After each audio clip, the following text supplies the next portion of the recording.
So when you combine a rivet with a thread insert, basically, you get the Rivnut. Screw it on there. Sorry, guys.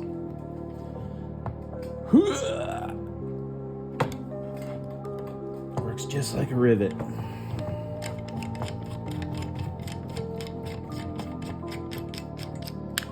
Man,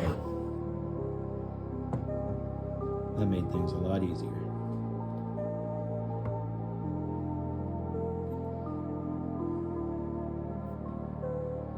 Ride safe, have fun. Hope to see you out there.